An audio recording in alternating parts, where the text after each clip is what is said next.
오늘은 맥추 감사주일입니다. 구약 성경에 보면 하나님께서 이스라엘 백성이 지키도록 명령하신 세 절기가 있습니다. 그것은 유월절, 맥추절, 장막절입니다.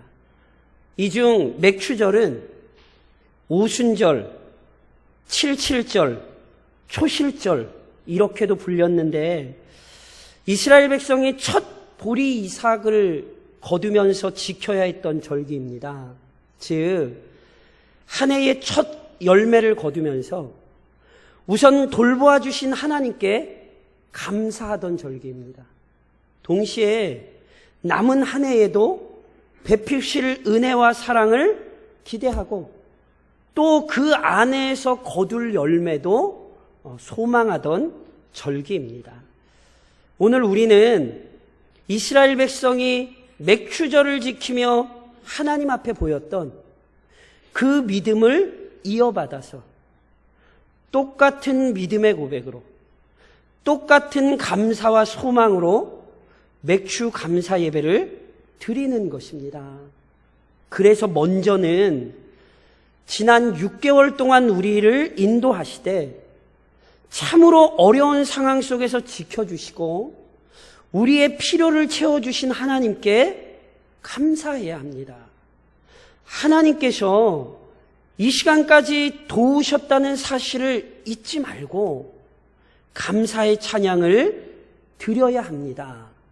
동시에 앞으로 남은 6개월 동안도 변치 않는 사랑과 은혜로 인도하실 것이고 우리의 수고가 열매 맺게 하시며 선한 결과를 거두게 하실 것을 소망해야 합니다. 남은 6개월도 오직 하나님의 은혜가 우리의 힘이요 능력이라는 사실을 확신해야 합니다. 이렇듯 지난 시간을 감사하고 앞으로 이루실 선한 일들을 소망하는 것이 이 예배입니다. 만일 감사도 없고 소망도 없다면 맥추 감사주의를 지키는 의미가 사라지게 되는 것입니다. 그런즉 다시 한번 간곡히 권면하건대 지금까지 인도하신 하나님께 감사하십시오. 그리고 앞으로도 인도하실 그 크신 은혜와 능력을 지금 기대하고 소망하십시오. 물론 지금 우리가 처한 상황은 감사하기 어렵고 소망을 품기도 힘들게 여겨지죠. 코로나19로 인해 이미 많은 고통을 받았는데 아직 이게 언제 끝날지도 모르는 상황이니 실은 마음이 무겁고 고민이 깊다는 사실을 부인할 수 없습니다. 세계적인 학술지인 셀에 이 바이러스가 초창기보다 6배 전파력이 강력해졌다고 논문이 나왔더라고요. 교회가 지금 이렇게 모여서 예배드리는 일이 너무 어려운 것이 사실입니다. 그러나 우리의 상황이 어떠하든지 절대로 변하지 않는 사실이 있습니다. 오늘 저랑 읽지는 않으셨지만 시편 107편이 어떻게 시작되는지 아세요? 시편 107편 1절이 이렇게 이야기해요. 여호와께 감사하라. 그는 선하시며 그 인자하심이 영원함이로다. 지금 온 세계를 괴롭히는 코로나19가 하나님의 선하신 성품을 바꾸지는 못합니다. 하나님은 어제나 오늘이나 영원토록 선하신 분입니다. 지금 우리가 겪고 있는 혼란은 하나님의 인자하심이 중단되었기 때문이 아닙니다. 하나님은 어제나 오늘이나 그의 인자하심 안에서 그의 자녀들을 돌보고 인도하십니다. 보이 시편이 고백하는 것처럼 그는 선하시며 인자하심이 영원하십니다. 우리가 하나님의 섭리와 손길을 다 이해하지 못하는 것이지 하나님이 변한 것은 아닙니다. 그렇기에 시편 기자의 권면을 따르십시오. 선하고 인자하신 여호와 하나님께 감사하십시오. 그분의 선하심과 인자하심에 근거하여 이후에 주어질 더 큰 은혜와 사랑을 소망하십시오. 이와 관련하여 우리가 오늘 본문의 시편을 묵상하고자 합니다. 우선 명심하고 기억하십시오. 사랑하는 성도 여러분, 하나님의 자녀들은 언제나 감사할 수 있습니다. 본문은 이 사실을 알려주죠. 본 시편 107편은요, 이스라엘 백성들이 맥추절과 같은 절기를 지킬 때 함께 부르던 찬양입니다. 이스라엘 백성 역시 그들의 삶 속에서 여러 가지 문제와 시련을 만났습니다. 때로 어리석은 죄악에 미혹되어 악을 행함으로 고난을 자초하기도 했고, 때로 예측하지 못했던 문제들에 직면하여 고통을 당하기도 했습니다. 그런데 이스라엘은 그 위기의 순간에 하나님의 자비로운 손길을 경험했습니다. 스스로 해결할 수 없는 문제로 몸부림치던 그때 선하신 하나님의 도우심과 능력으로 그 모든 위기에서 벗어나는 일들을 많이 경험했습니다. 본 시편은 그 위기에서 경험한 구원의 은혜를요, 4가지로 묘사하며 찬양하거든요. 오늘 저랑 읽으신 본문은 그 4번째로 바다에서 경험한 하나님의 은혜를 찬양하고 있어요.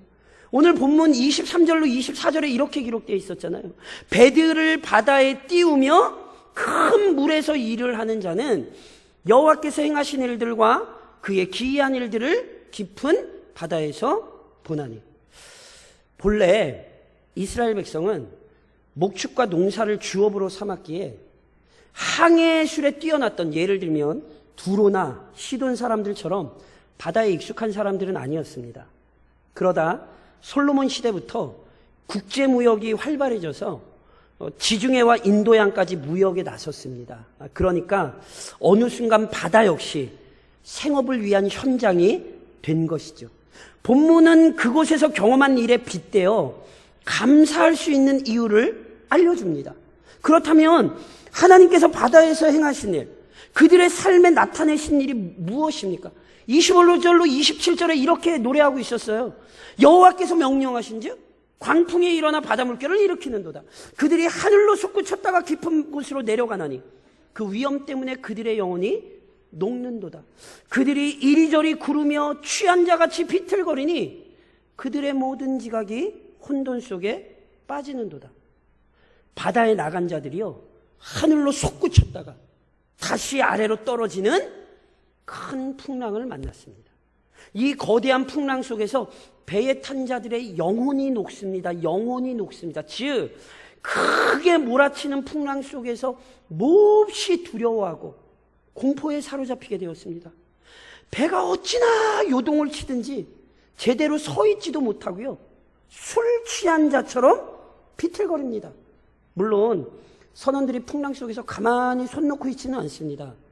하지만 하고 싶다고 해서, 계획이 있다고 해서 생각대로 되는 것도 아닙니다. 본문에 그들의 모든 지각이 혼돈 속에 빠졌다는 표현은요, 단순히 그냥 정신이 나갔다, 혼란스러웠다, 이런 상태 이상을 의미합니다.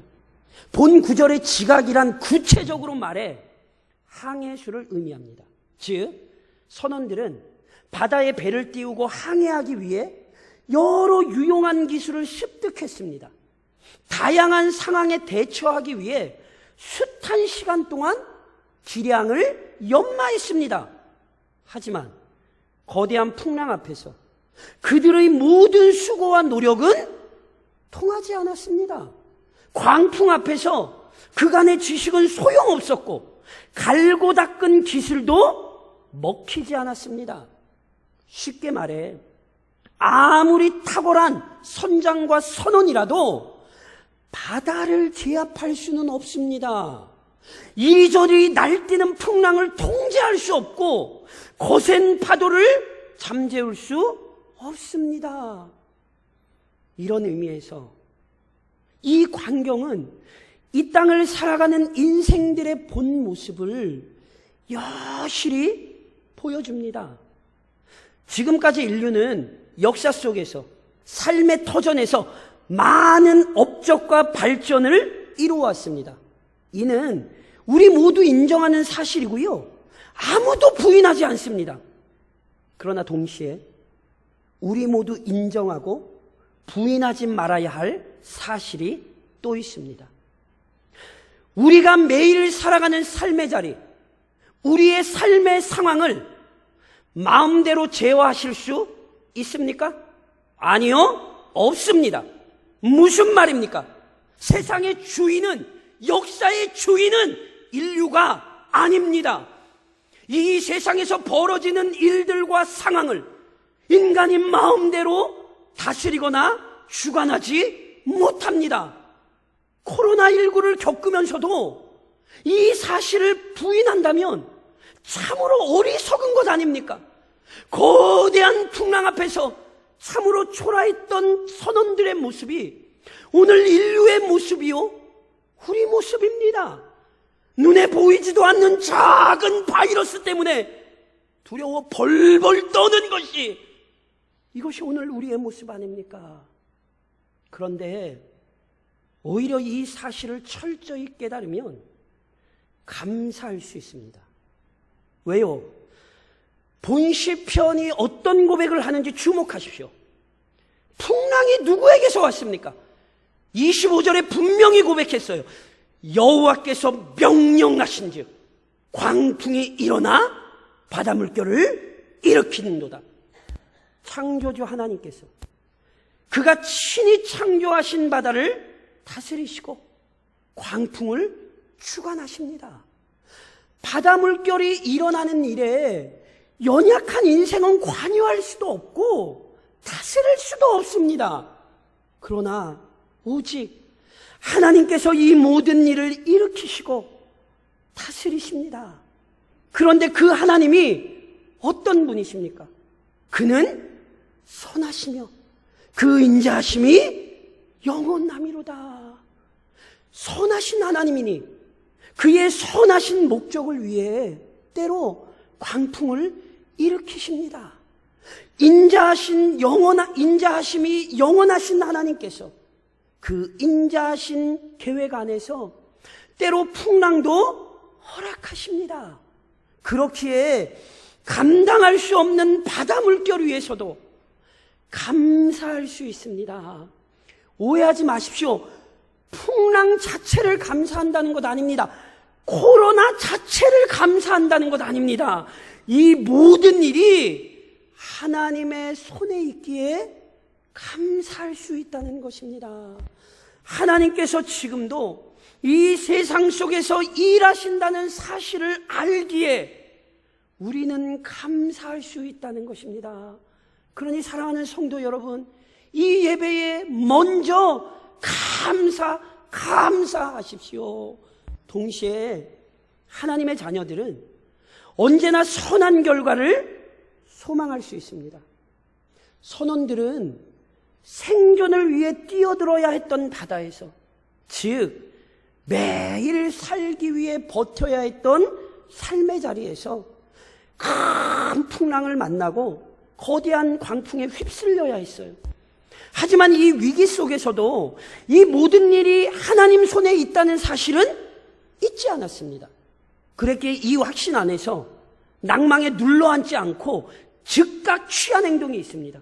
그것이 28절에 이렇게 기록됐어요. 이에 그들이 그들의 고통 때문에 여호와께 부르짖으매. 하나님의 놀라운 능력을 아는 자들은 고통을 만났을 때 그냥 가만히 있지 않습니다. 하나님의 선하심도 알고 그 인자하심이 영원함도 알며 무엇보다 그분의 전능하신 능력을 알고 있으니 그분께 도움을 간구합니다. 이것을 이렇게 설명드릴 수 있어요. 누구도 하나님께서 왜 광풍을 일으키셨는지, 왜 광풍을 불러내셨는지 모릅니다. 평온한 바다를 허락하지 않으시고 왜 요동치는 바다를 만나게 하셨는지는 모릅니다. 하나님께서 명확한 이유를 알려주지 않으시면 아무도 알 수 없습니다. 왜 하나님께서 코로나19를 일으키셨는지, 이렇게 오랜 시간 고통하게 하시는지, 그 속에서 그의 교회들이 어려움을 겪게 하시는지 아무도 우리는 그 이유를 이야기할 수 없습니다. 그런즉 알 수 없는 하나님의 뜻에 관하여는 오직 그분의 주권을 인정하며 침묵해야 합니다. 그런데 믿음의 사람들은 하나님께서 언제나 자기 백성을 지켜보시며 그들의 간절한 기도를 외면하지 않으신다는 사실도 분명히 압니다. 그렇기에 예상치 못한 풍랑과 환난 중에서 침묵만 하고 있지는 않습니다. 알려주지 않으셨기에 알 수 없는 하나님의 뜻에 대해서는 겸손히 침묵할지라도 자기 백성을 긍휼히 여기시는 하나님의 도우심을 구하기 위해서는 간절한 마음으로 입을 엽니다. 이러한 간구의 자세는 선하신 하나님의 약속을 의지하는 참된 믿음입니다.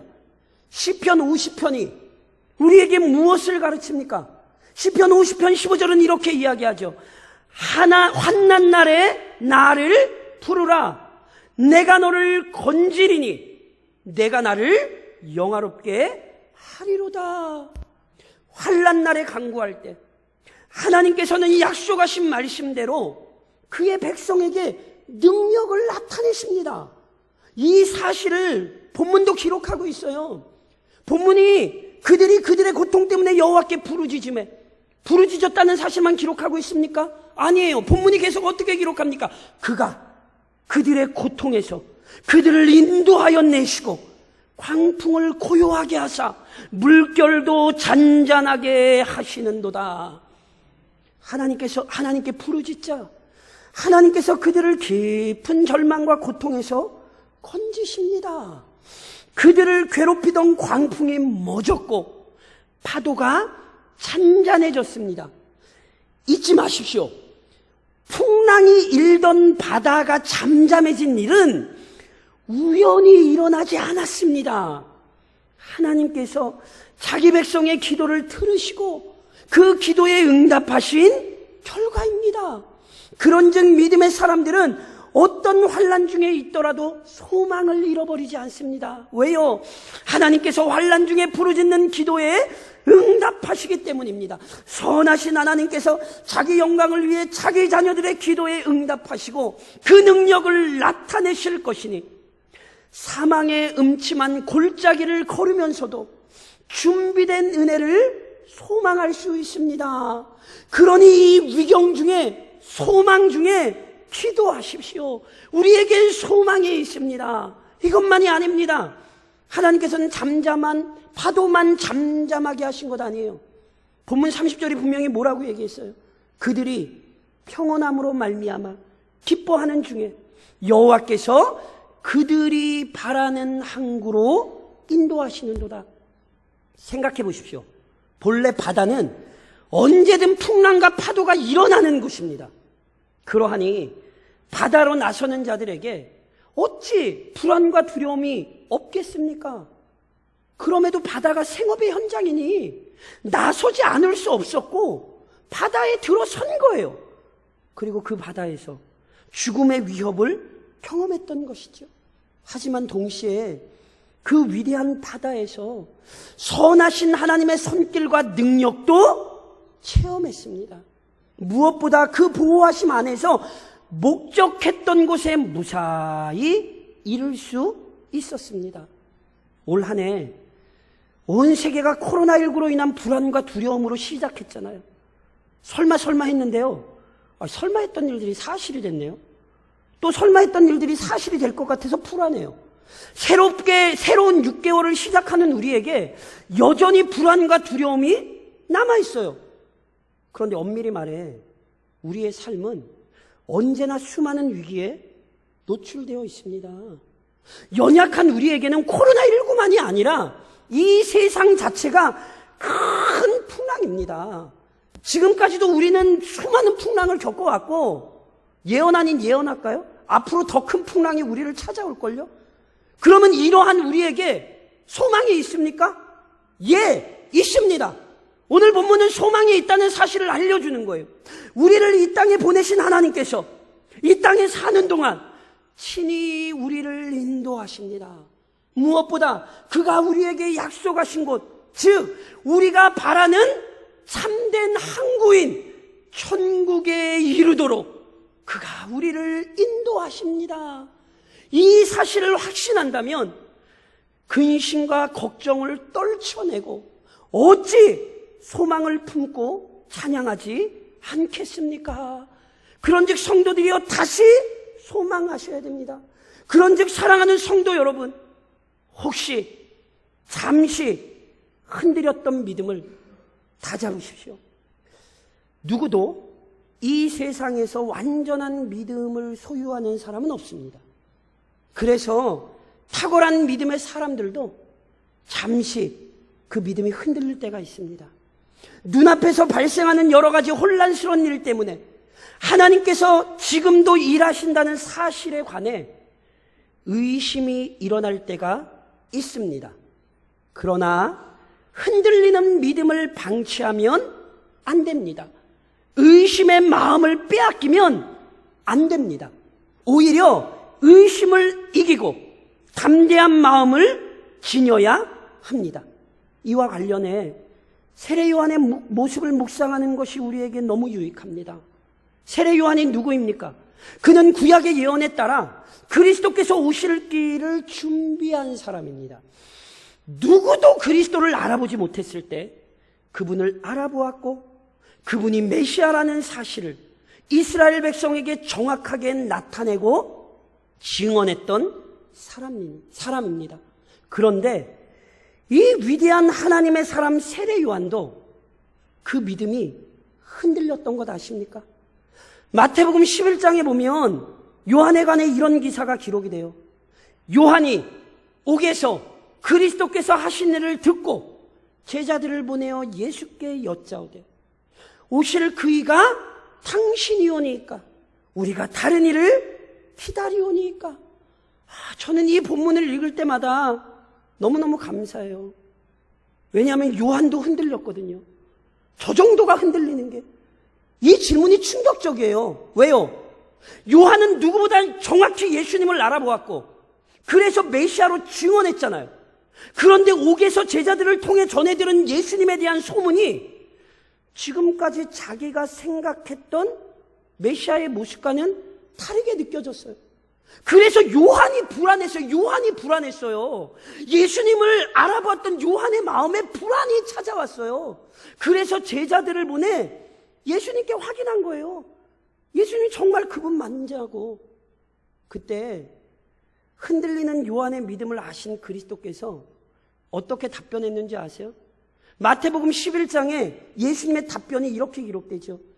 예수께서 대답하여 이르시되 너희가 가서 듣고 보는 것을 요한에게 알리되 맹인이 보며 못 걷는 사람이 걸으며 나병 환자가 깨끗함을 받으며 못 듣는 자가 들으며 죽은 자가 살아나며 가난한 자에게 복음이 전파된다 하라. 그리스도께서요 이사야의 예언을 인용하여 요한에게 답변하셨어요. 이게 무슨 말인지 아세요? 요한이 왜 흔들렸는지 아세요? 자기 생각에 붙들려 흔들렸던 거예요. 자기 생각에 이끌려 흔들렸던 거예요. 자기 생각에 보기에 예수님이 예수님답지 않았던 것이지 그리스도께서는 성경의 예언에 따라 마땅히 행할 일을 하고 계셨어요. 그래서 다시 말씀으로 답변하신 거예요. 무슨 얘기인지 아세요? 말씀에 주목하면 의심은 사라지고 믿음은 견고해집니다.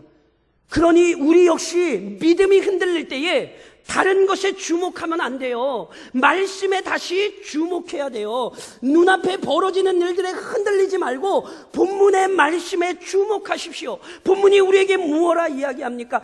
여호와의 인자하심과 인생에게 행하신 기적으로 말미암아 그를 찬송할지로다. 하나님께서 우리에게 인자를 베푸셨고 그가 우리에게 행하신 기적이 차고 넘칩니다. 그러니 그 모든 말씀에 주목함으로 흔들리는 믿음을 다잡으십시오. 동시에 이때 함께 하나님을 찬양하는 복을 누리십시오. 풍랑 속에서 큰 은혜를 경험하고 항구로 돌아온 자들에게 오늘 본문 마지막 절에 이런 권면이 주어졌어요. 백성의 모임에서 그를 높이며 장로들의 자리에서 그를 찬송할지로다. 백성의 모임, 장로들의 자리는 모두 하나님의 백성들이 함께 모인 예배를 의미하는 거예요. 그러니까 하나님께서 행하신 놀라운 일들을 경험한 자들은 그 위대하고 놀라운 은혜를 드러내고 나타내야 하는데, 우선 어디에서 감사해야 합니까? 바로 성도들이 함께 모인 예배에서 감사하고 찬양해야 합니다. 그래서 오늘 우리 역시 함께 모여 예배하는 것입니다. 맥주 감사 예배를 드리는 이 시간, 그래서 지금 우리 마음에 지난 시간 인도하신 하나님께 감사하십시오. 이 감사가 넘치셔야 합니다. 그리고 이러한 예배의 삶이 중단되지 않도록 깨어 계십시오. 아시는 것처럼 코로나19로 인해 예배하기가 너무 어려워졌어요. 제가 새벽기도 때도 얘기했는데 그냥 제 개인의 소망입니다. 개인의 소망. 하나님께서 웬만하면 고위험 지역에는 지정이 좀 안 되게 해주셨으면 좋겠어요. 그냥 제 소망이에요. 그렇게 되게 하신다고 뭐 저는 할 말 없는데, 교회가 예배 드리는 것 자체가 너무 어려워졌어요. 우리 성도 중에도 지금 혹시라도 교회 폐해가 될까봐 가정에서 예배하시는 분이 계세요. 근데 잊지 마셔야 돼요. 함께 모이지 못하실 수 있어요. 그러나 가정으로나 개인적으로나 더 나아가 공동체적으로나 예배의 회복을 위해 힘쓰십시오.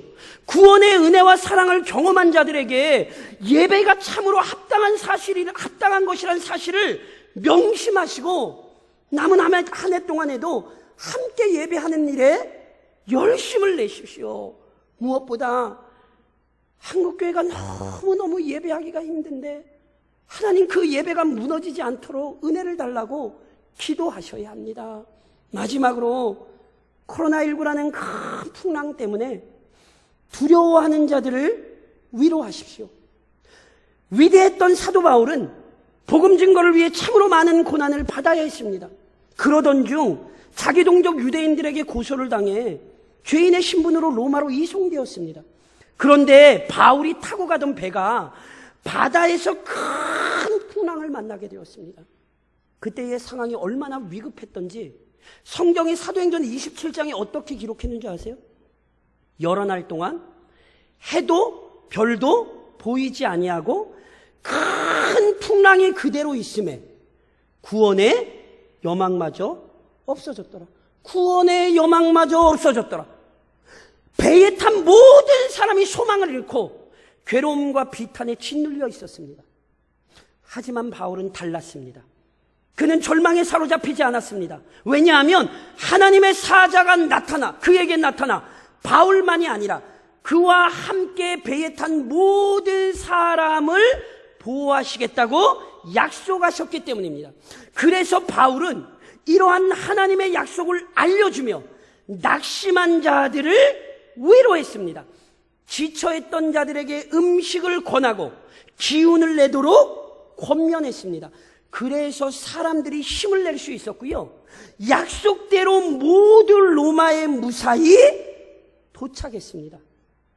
사랑하는 성도 여러분, 바울의 모습이 오늘 우리 교회의 모습이어야 합니다. 하나님과 그분의 말씀을 붙들고 있는 교회는 비록 큰 풍랑과 파도에 휩싸여 있을지라도, 그래서 비록 잠시 근심할지라도 그대로 낭망에 주저앉지 않습니다. 바울이 고린도후서에서 그 교회를 향하여 이렇게 얘기했어요. 고린도후서 1장 4절에 보니 우리의 모든 환난 중에서 우리를 위로하사 우리로 하여금 하나님께 받는 위로로서 모든 환난 중에 있는 자들을 능히 위로하게 하시는 이시로다. 교회는요, 환난 중에 위로를 받아 오히려 위로할 수 있는 공동체예요. 참된 은혜를 받은 교회는 은혜의 통로가 되어 그 은혜를 나누고 베풀 수 있습니다. 그래서 오늘 우리 교회가 맥주 감사주일 헌금을 베푸는데 사용하는 거예요. 더 나아가 두려움과 걱정 때문에 신앙이 흐트러진 자들을 가서 위로하고 권면하십시오. 물론 바울은 믿는 사람만 위로하지 않고 믿음 없던 자들도 일으켰습니다. 즉 우리 교회를 통해 이 지역의 모든 사람이 소망을 품을 수 있도록 권면하십시오. 받은 은혜에 감사하며 그 은혜를 나누고 주실 은혜를 소망하며 그 은혜를 전하십시오. 이것이 교회의 모습입니다. 그러니 다시 한번 권면하건대 이 맥주감사절의 의미를 그대로 우리의 영혼에 회복하셔서 감사하며 나누고 소망하며 전하는 그리스도인이 되시기를, 우리 교회가 될 수 있기를 우리 주님의 이름으로 축원합니다.